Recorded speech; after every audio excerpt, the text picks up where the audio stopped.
নমস্কাৰ প্ৰিয় দৰ্শক, ভালে আছে? হয়, মোৰো ভালেই অলপ চলপ। আজি এটা নতুন ছাৰপ্ৰাইজ ভিডিঅ' লৈ পেলাই যাব ওলাইছোঁ আৰু ভিডিঅ'টো অকণমান দীঘলীয়া হ'ব, চাই যাওক ভিডিঅ'টো। আৰু এটা ছাৰপ্ৰাইজ ভিডিঅ' মানে আপোনাৰ এতিয়া নকওঁ, ভিডিঅ'ৰ মাজত গম পাই গৈ থাকিব। বলক ভিডিঅ'টো আৰম্ভ কৰোঁ। ৰ'ব যোৱাৰ আগতে ননৈ ডিছপেঞ্চাৰীত এবাৰ সোমালো। আমাৰ বুলৰ অকণমান গাটো বেয়া আছিলে, তাকে ডক্টৰৰ লগত পৰামৰ্শ কৰি দুটামান ঔষধ লৈ ললো। তাৰপিছতেই আমি ইয়াৰ পৰা এতিয়া যাব ওলাইছো। আৰু এয়া হ'ল আমাৰ ননৈ চাৰিআলিত দুৰ্গা পূজা মণ্ডপ। এয়া ননৈ চাৰিআলিত দুৰ্গা পূজা পাতিব, তাৰ পূৰ্ণগতিত কাম আৰম্ভ চলি আছে। তেওঁলোকে কাম কৰি আছে পেণ্ডেলৰ মানুহে। ননৈ পূজা, আমাৰ ননৈখনো এখন ডাঙৰ পূজাই হয়। ইয়াতো আহিব আপোনালোক পূজা চাবলৈ। বৰ্তমান মই পেণ্ডেলৰ কাম চলি আছে যদিও আহিলো যেতিয়া ওলাই পেলাই ভিডিঅ'টো কৰি পেলাই এপাক জাষ্ট ওলাই গৈছো আৰু। বহুত এখন ডাঙৰে পূজা আৰু বহুত বছৰ ধৰি পেলাই পূজা হৈ আছে। ৰ'ব, আকৌ গাড়ীখনত তেল অকনো ভৰাই ল'ব লাগিব, নহলে আকৌ অলপ দূৰ যামতো। তেল অকণ কমি আছিল চাওঁতে, মই বোলো নাই তেল অলপো ভৰাই লওঁ। তাৰপিছতে আকৌ আমি দুইটা যামগৈ আৰু বিভিন্ন দুই এটা কাম হাতত লৈছো। এয়া আহি আপোনাৰ প্ৰায় গাঁৱৰ মাজদি সোমাই আহিলোৱেই। মানে আমি ৰন্থলী গৈ আছো, ৰন্থলীলৈ যাওঁ। বুলকো লৈ লৈছো, ময়ো গৈ আছো। এয়া আহি আমি হাহিলা পালো। হাহিলা জলা আমাৰ ঐতিহ্যমণ্ডিত এখন বিল, যিখন বিল বহুত বছৰ পুৰণি এখন বিল হয়। ইয়াতে বহুত খিনি আপোনাৰ পৰ্যটক আহে, মানুহে চাবৰ কাৰণে। এয়া হ'ল আমাৰ বাৰগঞা শংকৰ সংঘৰ আমাৰ নামঘৰ, তাৰ হাহিলা বিলৰ লগতেই আছে। আৰু এই বিলখনত আপোনাৰ মানে আমাৰ জানিব পৰা জনোৱাৰ মতে ঐতিহ্যমণ্ডিত হয়, বহুত বছৰ পুৰণি বিল। ইয়াতে আপোনাৰ বছৰি শীতকালত বহুত খিনি পৰিভ্ৰমী চৰাই বহুত আহে, বহুত চৰাই আহি পেলাই ইয়াতে তেওঁলোকৰ বাসস্থান কৰে। প্ৰায় গৰমৰ দিনকেইটালৈকে তেওঁলোক ইয়াতেই থাকে চৰাইবিলাক, আৰু পোৱালি জন্ম দিয়ে। আৰু ইয়াতে আমাৰ উল্লেখ হ'ল মানে যিখন মানে এইখন এবিধ চৰাই থাকে, এই চৰাইবিধ হৈছে আপোনাৰ শৰালি হাঁহ। এই হাঁহবিধ অকল নগাঁও আমাৰ এই হাহিলা বিলতেইহে পোৱা যায়। গতিকে এইখন বহুত এটা মনোৰম দৃশ্য।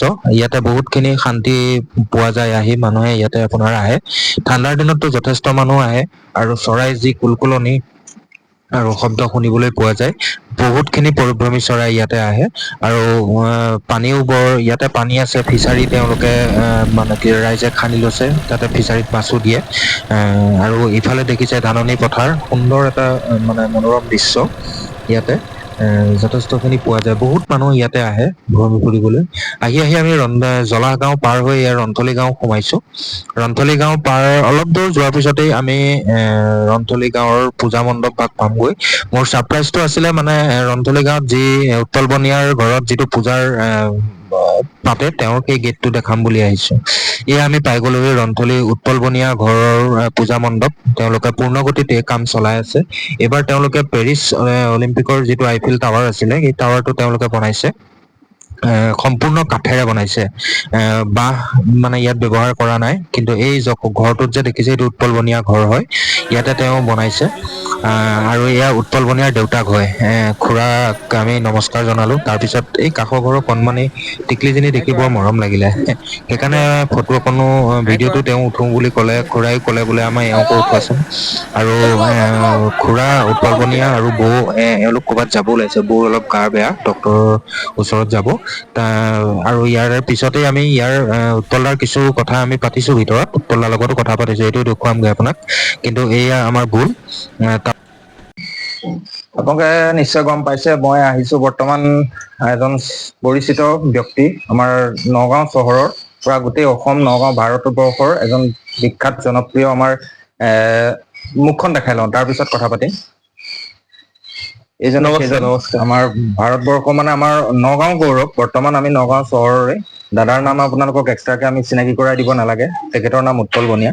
দাদা নমস্কাৰ। নমস্কাৰ হয়, নমস্কাৰ। ভালে আছে? আছো বহুত ভাল। দুৰ্গা পূজা সমাগত। দুৰ্গা পূজাৰ সমাগত, আৰু হয় হয় পোনপ্ৰথমে মই সমূহ অসমবাসীক দুৰ্গা পূজাৰ শুভেচ্ছা জ্ঞাপন কৰিলো। হয় হয় আৰু মোৰ ভাল লাগিল তুমি আজি আহিলে ইয়ালৈ। হয় হয়। দাদা আপোনাৰ যোৱা বছৰ আমি গম পাইছিলো যে যোৱা বছৰ গোটেই নগাঁও ডিষ্ট্ৰিক্টৰ ভিতৰত আপোনাৰ পূজাখন 1 নম্বৰ পজিশ্যনত আছিলে। হয় হয় এটা সুন্দৰ আপুনি পদক্ষেপ হাতত ললে, মানে কেনেকে আপোনাৰ এই বস্তুটো মনলৈ আহিল বা আপুনি কেনেকে ভাবিলে? যোৱা বছৰ চন্দ্ৰযান 3 আছিলে আৰু যোৱা বছৰ আমি যিহেতু বিজ্ঞানৰ যুগ আৰু যেনেকে যুৱ প্ৰজন্ম বা সৰু সৰু ছাত্ৰ ছাত্ৰীক যাতে বিজ্ঞানৰ প্ৰতি ধাউতি বাঢ়িব পাৰে, সেইকাৰণে আমি চন্দ্ৰযান 3 হিট কৰা হৈছিলে।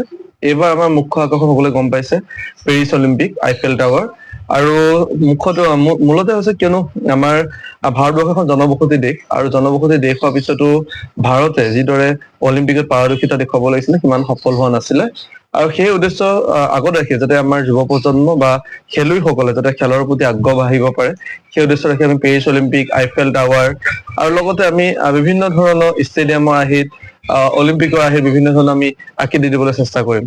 হয়, মানে আপোনাৰ এইবাৰ যিটো পেৰিছ অলিম্পিকৰ গেট আপুনি বনাইছে এইটোৰ মানে মেইন উদ্দেশ্যটো আমাৰ যুৱ প্ৰজন্মৰ যাতে ছাত্ৰ ছাত্ৰীখিনিয়ে আমাৰ লাভলীনাক চিনি পাওক, নীৰজ চোপ্ৰাক চিনি পাওক, সকলো যাতে চিনি পাব পাৰে, সেই উদ্দেশ্য আগত ৰাখি আমি আচলতে কৰিছো। আচলতে দুৰ্গা পূজা এইবাৰ আমাৰ নৱম বাৰ্ষিক দুৰ্গা পূজা, তাৰ আগতো আমি আদিযোগী হওক বা বিভিন্ন ধৰণৰ আমি বনাই আহিছো, বিভিন্ন ধৰণৰ থিম প্ৰাকৃতিকৰ লগত হওক, খেল ধেমালিৰ লগত, বিভিন্ন ধৰণৰ পৰিৱেশৰ লগত। আচলতে এইটো মোৰ মনলৈ আহিছিল, আচলতে দুৰ্গা পূজাৰ আৰম্ভণিটো আমাৰ বহুত বেলেগ আছিল। আজি মই পোন প্ৰথমে আপোনালোকৰ আগত ক'ব বিচাৰিছো দুৰ্গা পূজাৰ বাকী নমস্কাৰ। নমস্কাৰ। হেৰি আপোনাৰ বৰ্তমান আমাৰ যিটো দুৰ্গা পূজাৰ প্ৰতি আপুনি যিটো মেছেজ দিছে, আমাৰ তেখেতে এবাৰ অলিম্পিকৰ আমাৰ গোটেই পেৰিছ অলিম্পিকৰ গোটেই গেটটো বনাইছে আৰু বাহিৰত আমি সেইটো শ্বুট কৰি আছো। ইয়াৰ আগৰ ভিতৰত আপোনালোকক বাহিৰৰ পৰিৱেশটো মই দেখাইছোৱেই, গতিকে ভিতৰলৈ আহিলো ৰ'দটো অকণমান বেছি, দাদাও অকণ বাহিৰত যাব ওলাইছে, গা বেয়া আছে, বহু অকণমান প্ৰব্লেম আছে, তেওঁ হস্পিটেল যাব বৰ্তমান নগাঁৱত। খুব কম সময়ত তেখেতৰ পৰা আমি বস্তুটো পালো ভিডিঅ'টো কৰিবৰ কাৰণে।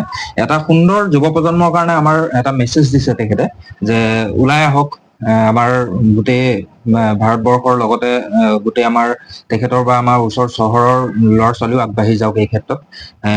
বাকী আপোনাৰ ইয়াৰ কামৰ লগে লগে বাকী আৰু সমজুৱা কাম কেনেকে আগবাঢ়িছে এইবাৰ? সামগ্ৰিকভাৱে আগবাঢ়ি আছো, সকলোতে গম পাইছে, অহা যোৱা বছৰ প্ৰতিনিধি কৰিছিলো।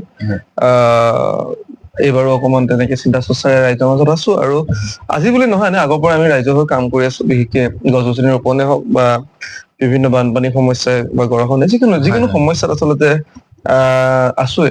আৰু দেখিবাই যে ৰাতিপুৱাৰ পৰা মোৰ ঘৰত সদায় মানুহে থাকে, বহি থাকে আৰু বিভিন্ন বেমাৰ লৈ মানুহ আহে, বিভিন্ন চিকিৎসাৰ পৰা আদি কৰি। আচলতে মোৰ প্ৰেছক্ৰিপশ্যনো মানে দেখি দেখি গম পাই যোৱা হৈছে যে বেমাৰ কাৰ কি হৈছে। কেনেকুৱা কি বেমাৰ হৈছে মানে?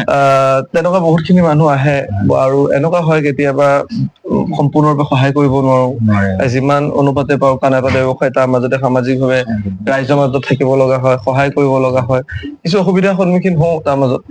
আৰু মাজতে এগৰাকীক সহায় কৰিছিলো, তেখেত মানে বাহিৰত গৈ ডেথ হৈছিলে, ত মোৰ বহুত দুখ পাইছিলো সেইটো বস্তুক লৈ। আৰু এগৰাকীৰ ক্ষেত্ৰত মই সুখী হৈছিলো, আমাৰ হাৰিয়া মুখৰ ফালে, আৰু এগৰাকী ছোৱালী, সেই ছোৱালী গৰাকীয়ে ধুনীয়াকে একদম ষ্টেজত নাচি আছিলে। তাৰপিছত মই সেইদিনা উদ্বোধন কৰিব গৈছিলো, 19 তাৰিখ আছে, 19 এপ্ৰিল, আৰু মই দেখা পাই বহুত ভাল লাগিলে যে ছোৱালীজনী নাচি আছে। আৰু মই যিটো টাইমত মই ওলাব বিচাৰিছিলো তেনেকুৱাতে বাপেকে দৌৰি আহিছে মোৰ ওচৰলৈ, কৈছিলে উৎপল দা আপোনাৰ কাৰণে আজি ছোৱালীজনী জীয়াই আছে। মই চখ হৈ গৈছিলো যে ছোৱালীজনী জীয়াই আছে, কি কৰিলো মই। তেতিয়া মোক কৈছিলে আপুনি যে যিকেইটা দিছিলে সহায় কৰিছিলে, মই তাইক আমি বাহিৰলৈ লৈ গলো, চিকিৎসা কৰিলো আৰু বাহিৰত গৈ তাই আজি সুস্থ, আৰু সেই সুস্থ ছোৱালীজনী আপোনাৰ সন্মুখত আজি ডেন্স কৰি আছে। সেইটো এটা সেইটো মোৰ কাৰণে সেই সময়ত এটা আৱেগিক মুহূৰ্ত যে মই, আৰু আনকি মই চিনিও পোৱা নাছিলো, কিয়নো মই নিজে যোৱা নাছিলো, মই বেলেগত সৰলি পঠাইছিলো। আৰু কিছুমান এনেকুৱা ক্ষেত্ৰত মই চিনাকি আচলতে বহুত কম, কিছুমান দিব লগা হয় কিয়নো অলপমান ৰাজনৈতিক ভাৱে আছো কাৰণে। কিছুমান তথ্য একেবাৰে গোপনে ৰাখিব লগা হয়, কিয়নো মানুহ গৰাকীয়ে দুখ পাব পাৰে বা সিহঁতৰ ভিতৰৰ কিবা এটা আবেগ অনুভূতিও থাকে। তেনেকুৱা নিচিনা পৰিৱেশ পৰিস্থিতি আচলতে প্ৰত্যেক দিনে পোৱা যায়। আৰু বৰ্তমান সময়কণ মানে কি হৈছে আপোনাৰ কৰোণা কালৰ পিছৰ পৰা মানুহৰ আৰ্থিক অৱস্থাটো সম্পূৰ্ণভাৱে অলপ বেয়া হৈ গৈছে। আৰু গতিকে সেই অনুপাতে আৰু আপোনাৰ বাকী কাম বিলাকতো আমি চাই থাকো, আপোনাৰ বাকী চেনেল বিলাকো আহে বা মানুহ বিলাকো আহে আপোনাৰ গোটেই কাম বিলাক। আৰু আজি আপোনাৰ তাত প্ৰথম আহিলো মই, ময়ো বেছি দূৰৰ নহয়, মোৰ ঘৰ গুন্ঠাগাঁও, গতিকে আপুনিও আমাৰ ফালে যায় বা আমাৰ লগত যথেষ্ট মানে সহযোগত আছে। আপোনাক আমি নিমন্ত্ৰণো জনাও। বাকী আপোনাৰ পূজাক লৈ বেলেগতো আৰু কিবা প্ৰগ্ৰাম ৰাখিছে নেকি আপুনি? আচলতে চাওক সমষ্টিত যিহেতু আছো সামাজিকভাৱে একদম বহুতখিনি আহিবই, কিন্তু মোৰ এনেকুৱা এক সময় সেই সময়ছোৱাত য'ত মই নিজে মানে বহুখিনি আহে লোক আৰু লাখৰ অধিক সমাগম ইয়াত যিহেতু ঘটে। যোৱা বছৰ আপোনালোকে দেখিছে অলপ মাত্ৰ 1 কিলোমিটাৰ ডিষ্টেঞ্চতো প্ৰায় 3 ঘণ্টা 4 ঘণ্টা সময় লাগিছে। ডিচি ছাৰকো আনকি আমি অপজিট চাইডৰ পৰা লৈ আহিব লগা হৈছে। তেনেকুৱা এক পৰিৱেশ পৰিস্থিতি ইয়াত হয়। ত' সকলো ৰাইজকে আচলতে মই সম্ভাষণ দিব লগা কাৰণে মই যিমানবোৰ আছে প্ৰায়বোৰ কেঞ্চেলেই হয় মোটামুটি, মানে বিশেষকে দুৰ্গা পূজাৰ সময়ত। তথাপিও চেষ্টা কৰিম এখন দুখন, কিয়নো এইবাৰ পূজাৰ টাইমবোৰ বহুত ৰাতিপুৱাই হৈছে আৰম্ভ হৈছে। আমাৰ নিয়মত বহুত ৰাতিপুৱাৰ পৰা আৰম্ভ হৈছে। আমি চেষ্টা কৰি আছো, আশা কৰিছো ৰাইজে এইবাৰ ভাল পাব। আমি আৰু এবাৰ ইয়াৰ মানে ব্যতিক্ৰমটো বৰ্তমান আমাৰ এই দাদাৰ পূজাখনৰ মানে এটা আচৰিত বস্তু হৈ গ'ল, আপুনি এখন ৰাস তেখেতে নৱমীৰ দিনা আচলতে কি হৈ আছে, মই শংকৰী কলা কৃষ্টিৰ ওপৰত মই বিশ্বাস কৰো। মই যদিও দুৰ্গা মা ভক্ত, দুৰ্গা মাক মই মানো, এফালে মোৰ দুৰ্গা মা, কিন্তু তাৰ আগত মোৰ গুৰুজন আৰু সেই গুৰুজনৰ চিন্তা চৰ্চা আচলতে মই একেবাৰে মণ্ডপৰ পৰা আঁতৰত ৰাখো। চিন্তাটো যে মণ্ডপৰ ভিতৰত বস্তুটো নহওক, কিয়নো বিভিন্ন ধৰণৰ বিভিন্ন কথা আহিব পাৰে। সেইকাৰণে আমি সত্ৰীয়া সংস্কৃতিয়ে হওক বা বিভিন্ন ধৰণৰ আমাৰ দিহানামে হওক, ৰাসো সম্পূৰ্ণ নহয় যায় কিয়দাংশ কিছুমান আমি দেখুওৱা হয়। তেনেকে আচলতে গোটেই সংস্কৃতিটো দেখুওৱা হয়, কিন্তু আমি সম্পূৰ্ণৰূপে দুৰ্গা পূজা মণ্ডপৰ পৰা আঁতৰত আচলতে সেইটো ষ্টেজ বনোৱা হয়। আপোনালোকে সকলোৱে প্ৰত্যেকবাৰে দেখিছে। সেইটোৱে আমাৰ উদ্দেশ্য আছিলে, যাতে মানুহখিনিয়ে শংকৰী কলা কৃষ্টিৰ প্ৰতি আকৰ্ষিত হওক। সেইটো আমাৰ এটা মুখ্য উদ্দেশ্য। মাৰ প্ৰতিটো আমাৰ শ্ৰদ্ধা লাগিব, মাৰ প্ৰতি আমাৰ মাৰ প্ৰতি আমাৰ মই এটা বিশ্বাস, মাৰ আমাৰ বুকুত আছে, অন্তৰত আছে। যিহেতু মা কামাখ্যা আমাৰ অসম ভূমিত পৰিছে, মা কামাখ্যা যিহেতু আছে। আৰু গুৰুজনে আমাৰ পথ প্ৰদৰ্শক, আৰু গুৰুজনাই আমাৰ সম্পূৰ্ণভাৱে শংকৰী কলা কৃষ্টিৰ বিকাশে, আমাৰ আধ্যাত্মিক চিন্তা চৰ্চাৰ বিকাশেৰে আমাৰ যিখন অৰাজকতা যি পৰিৱেশ হয়, যুৱ যি উচ্ছৃংখলতা পৰিৱেশ হয়, সেই পৰিৱেশৰ পৰা যদি সকাহ পাব লগা হয়, 1 নম্বৰতে হৈছে গুৰুজনাৰ চিন্তা চৰ্চাত যাব লাগিব। চ' গুৰুজনাৰ চিন্তা চৰ্চা আমি এফালে ৰাখিছো সেইকাৰণে, আৰু এফালে আমাৰ মাৰ দুৰ্গা প্ৰতি যিটো মোৰ ভক্তি, যিহেতু মই আচলতে দুৰ্গা মাৰ প্ৰতি ভক্তি আচলতে সৰুৰ পৰাই আছিলে। যিহেতু একদম যেতিয়া মই একো নাজানো, একো গম পোৱা নাছিলো, যেতিয়া আমাৰ এটা সৰু ঘৰত আছিলো আমি, তেতিয়াও মাটি দি পেলাই মই নিজে দুৰ্গা মা বনাইছিলো। অকমান ক্লাছ 6-7 বুজিয়ে পোৱা নাছিলো। আকৌ নিজে গৈ আমাৰ লগৰ ওচৰৰ ল'ৰা ছোৱালী গৈ পেলাই আমি কাষতে পিছফালে মোৰ পাথৰিখন আছে, পাথৰিত গৈ পেলাই আমি বিসৰ্জন দিছিলো। আচলতে সেইটো আচলতে তেনেকে আহিছিলে, মই নিজেও নাজানাকে। মানে পৰিক্ৰমাৰ হেৰিয়ত আপোনাৰ চলি আছিল। সেইটো মানে মোৰ মানে সৰুতে আচলতে মই একো বুজি পোৱা নাই। যেতিয়া দুৰ্গা পূজা আহে সেই সময়তে মই মাটি দি বনাও, তেনেকুৱা এটা মানে মোৰ মনলৈ আহে, বনাই দিও। আকৌ মোৰ খুৰা পিতেক বা মোৰ কাষৰ লগৰ লগত ঢোল তাল লগাই পেলাই কাঁহী বাতি লৈ পেলাই পিছফালে উঠাই দিওঁ। তেনেকুৱা এটা মানে আচলতে সৰু কালতে মানে ইয়াৰ লগত জড়িত আছিলে। যি কি নহওক, মই আশা কৰিছো এইবাৰ দুৰ্গা পূজাত সকলো লোক আহিব, সৰুৰ পৰা ডাঙৰলৈ সকলো লোক আহক, আইতা হওক, সকলো ককা আইতা সকলো আহিব পাৰিব। বৰ সুন্দৰকে আমি চেষ্টা কৰিছো। আলুকিক সজ্জাই আমি সজ্জিত কৰিবলৈ চেষ্টা কৰিছো, সম্পূৰ্ণভাৱে আলুকিক সজ্জা হব। তাৰ উপৰিও আপোনালোকে দেখা পাব দুৰ্গা মাৰ দেৱীত যিহেতু দুগদুগী বুলি ক'লে অসমীয়া গহনাৰ কাৰণে বিখ্যাত, ৰণথলী বুলি ক'লে অসমীয়া গহনাৰ কাৰণে বিখ্যাত। সেইকাৰণে মা দেৱী শ্ৰীচৰণত আমি অসমীয়া গহনা প্ৰত্যেক বছৰ অৰ্পণ কৰি এইবাৰো কৰিম। লক্ষী সৰস্বতীকো আমি অসমীয়া গহনা অৰ্পণ কৰিম। পূৰ্বতে পুৰুষসকলে যিহেতু অসমীয়া গহনা পিন্ধিছিলে, যিহেতু আমি যদি একদম চাওঁ শ্ৰীকৃষ্ণ পিন্ধা অলংকাৰ বৰ্ণনাতো অসমীয়া গহনা পাম। সেই আমি কাৰ্তিক আৰু গণেশকো আমি অসমীয়া গহনা দিবলৈ চেষ্টা কৰিছো, আৰু অসমীয়া গহনা পৰিপূৰ্ণ থাকিব। বাকী আপোনাৰ পূজাখন আপুনি পাতিছে, এটা বিখ্যাত আমাৰ পূজা হয় ইয়াত। সেই অনুপাতে আমাৰ অসমৰ ভগৱান, আৰু মোৰটোতো ভগৱান, বাকী গোটেই অসমৰে ভগৱান জুবিন গাৰ্গ ডাঙৰীয়াকো আপুনি নিমন্ত্ৰণ কৰিছে নেকি? আচলতে যোৱাকালি আমি গৰিমা বাৰ লগত কথা পতা হৈছিলে, আৰু বাৰ দেউতাক আমাৰ অকমান বাপু বা অকমান অসুখী হৈ আছে। মই অলৰেডি জনাইছো, গৰিমা বাক কৈছো, দাদাক এতিয়ালৈ কোৱা নাই, নিশ্চয় কম। চেষ্টা কৰিম, যদি প্ৰত্যেক বছৰ আহে কোনোবা নহয় কোনোবা। এইবাৰ মই চেষ্টা কৈ চাওঁ কি হয়, কাৰণ চবৰে সময় সুবিধাও আছে, যিহেতু চিকাৰ চলি আছে। আৰু তাৰপিছতো ভাইমন দাৰ এখন চিনেমা আহি আছে, তাৰপিছতো বিভিন্ন ধৰণৰ চিনেমা যিহেতু আহি আছে। কৈ চাম কি হয়, সেইটো তেখেতৰ নিজৰ ঘৰৰ নিচিনা। ভাল লাগিল, নমস্কাৰ। ধন্যবাদ। লগ পোৱাৰ মানে দাদাক লগ পোৱাটো এটা বহুত ডাঙৰ কথা। মানে তেখেতক খুব কম সময়ত লগ পোৱা যায়, আৰু আজি যিহেতু নেকি মই এটা সময়ত আহিছিলো, তেখেতক অকমান সময়, এই 5 মিনিট সময় দাদাই আমাক দিলে, গতিকে যথেষ্ট তেখেতক ধন্যবাদ জনাইছো দাদা। মোৰ ধন্যবাদ, আৰু মই আশা কৰিছো তুমি দুৰ্গা পূজাত আহিবা, সেই সময়ত ধুনীয়াকে দুৰ্গা পূজাখন দেখাবা।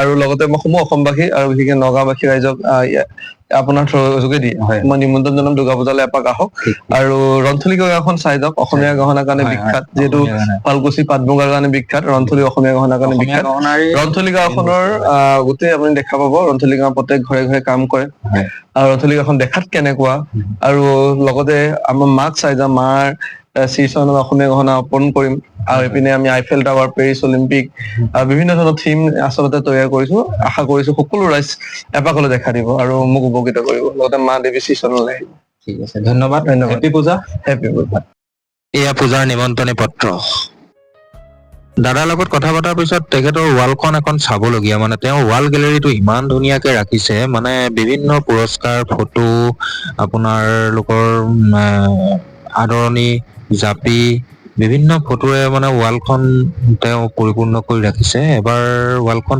ভিডিঅ' বা ফটো নুঠোৱাকে মই থাকিব নোৱাৰিলো সেইকাৰণে এবাৰ ফটো উঠাই দিলো গোটেই ৱালখনৰ লগতে তেখেতৰ মানে ফটো গেলেৰীখিনি চাওকচোন এবাৰ এইটো একোৰিয়াম হে আকৌ দেই ফটোত ৱালত ওলমাই থোৱা হেৰি নহয় আকৌ अरे कहना क्या चाहते हो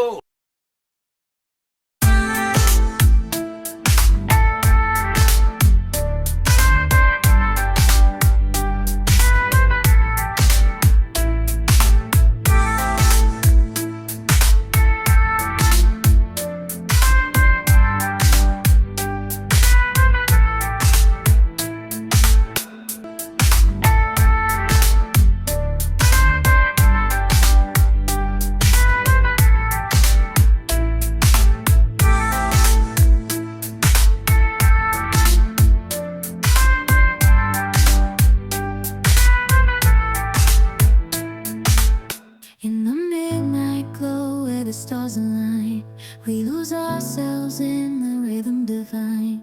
Underneath the sky painted with dreams, we're chasing the echoes of silent screams. Caught in the spell of the cosmic night, where fantasies bloom Jubin Garg aru Utpal Da.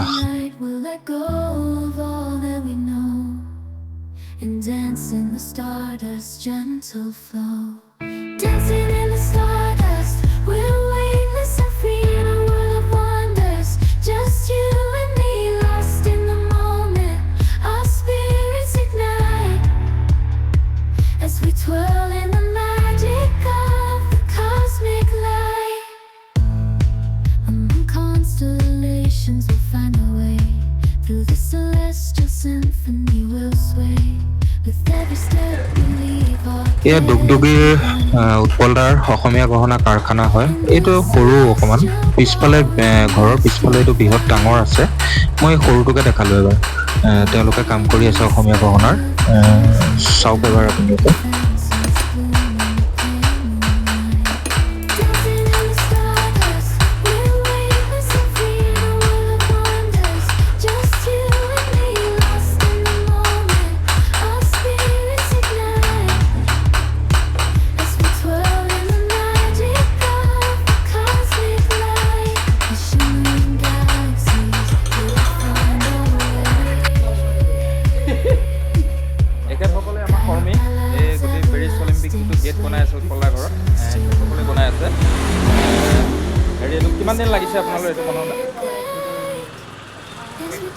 একমাহ হৈ যাব ন একমাহ মানে মোটামুটি একমাহ 30 দিন 35 দিনমান লাগিছে এইটো গোটেই বস্তুটো বনাওঁতে আৰু বৰ্তমান প্ৰায় দুৰ্গা পূজা সমাগত আৰু আৰু কেইদিনমানৰ পিছতে 10-12 দিনৰ পিছতে আমাৰ দুৰ্গা পূজা আৰম্ভ হৈ যাব তেতিয়ালৈ তেখেতসকলে গোটেই বস্তুটো উলিয়াই দিব এবাৰ ফাইনেল লুকটো তেতিয়াহে দেখা পাম এবাৰ প্ৰস্তুতি হৈ আছে কাৰণে জাষ্ট মই এবাৰ ভিডিঅ'টো বনাব আহিলোঁ নেক্সট পূজাৰ দিনাখন লগ পাম happy Durga Puja bye bye